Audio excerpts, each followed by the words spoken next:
Bom dia, boa tarde, boa noite a você que nos escuta, a você jovem que tem o fogo da intercessão no seu coração. Esse é o nosso podcast Jovens de Joelhos.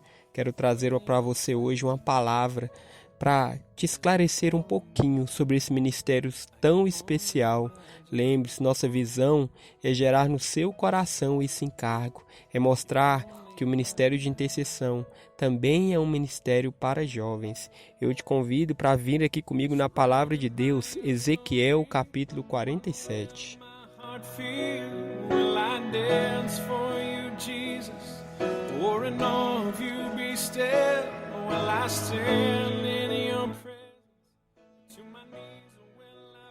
A palavra de Deus em Ezequiel 47 apresenta o seguinte texto: O homem levou-me de volta à entrada do templo, e vi água saindo debaixo da soleira do templo e indo para o leste, pois o templo estava voltado para o oriente. A água descia de debaixo do lado sul do templo, ao sul do altar. Ele então me levou para fora, pela porta norte, conduziu-me pelo lado de fora até a porta externa que dá para o leste, e a água fluía do lado sul. O homem foi para o lado leste com uma linha de medir na mão. Enquanto ia, mediu 500 metros e levou-me pela água, que batia no tornozelo. Ele mediu mais 500 metros e levou-me pela água, que chegava ao joelho. Mediu mais 500 e levou-me pela água, que batia na cintura. Mediu mais 500, mas agora era um rio que eu não conseguia atravessar, porque a água havia aumentado e era tão profunda que só se podia atravessar a nado. Era um rio que não se podia atravessar andando. Então ele me perguntou: Filho do homem, você vê isso? Então ele levou-me de volta à margem do rio. Nós vemos esta mensagem forte, do livro de Ezequiel, até em músicas. E hoje eu quero apresentar para você uma característica desta passagem. Quero apresentar para você um pouco do que é essa água. Essa água é a possibilidade de você se aprofundar em Deus. Costumo guardar comigo uma imagem ilustrativa do oceano. Não sei se você já teve o prazer e a alegria de ir na praia, ali na beira do mar. Quantas pessoas vão, pisam na pontinha da água e voltam? Aí nós temos aqueles nadadores, as pessoas que estão acostumadas ali com a região, ou os pescadores, eles vão lá bem longe e levam a rede e eles não se afogam. Mas mais adentro do mar nós temos os mergulhadores que vão profundo, profundo, profundo.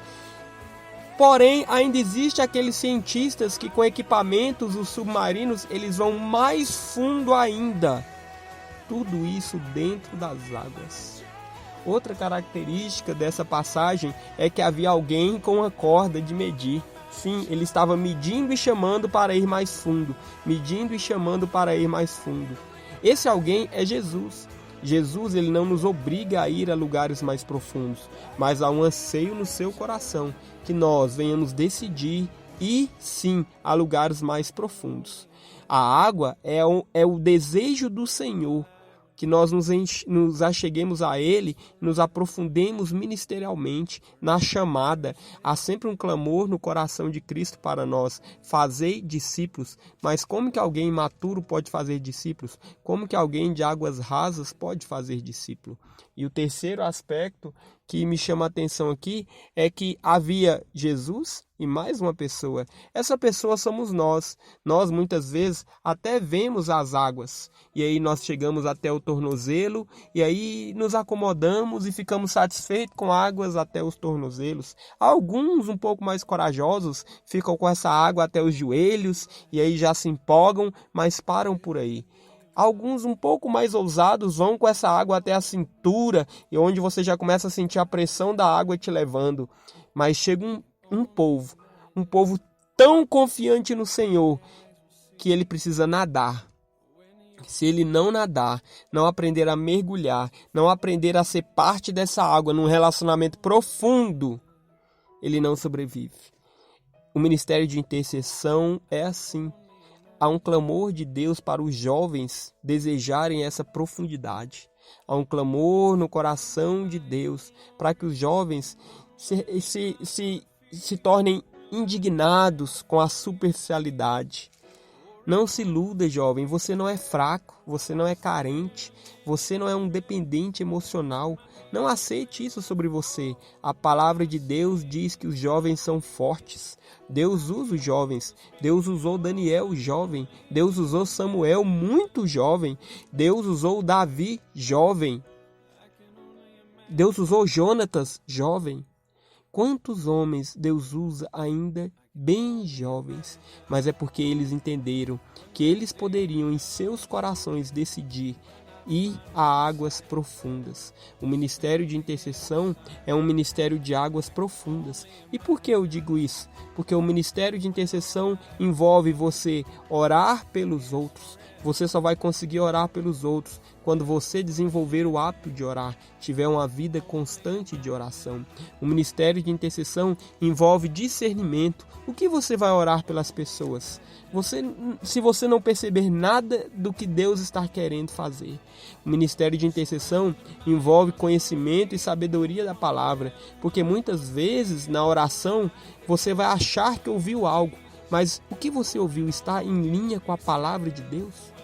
O ministério de intercessão envolve testemunho. Se você vai orar por alguém, primeiramente, será que o seu testemunho está à altura de um soldado de guerra a ponto de influenciar outros? Tudo isso envolve o ministério de intercessão. O ministério de intercessão não é um ministério de águas nos tornozelos, não é um ministério de águas nos joelhos ou na cintura. É um ministério de águas tão profundas, onde você precisa pegar verdadeiros cilindros de oxigênio para descer a extremos profundos de Deus. Que Deus te abençoe, que Deus te guarde, querido jovem. Não desanime do ministério de intercessão.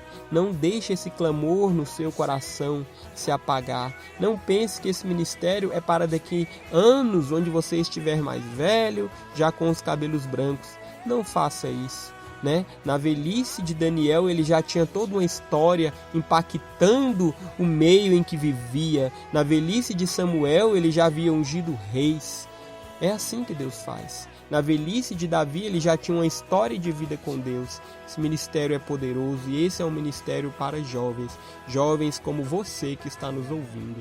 Que Deus te abençoe, que Deus te guarde. Até o nosso próximo podcast, Jovens de Joelhos, um chamado para a intercessão. Amém.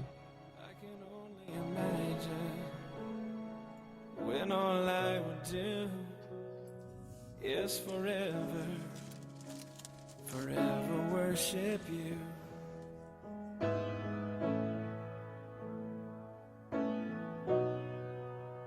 I can only imagine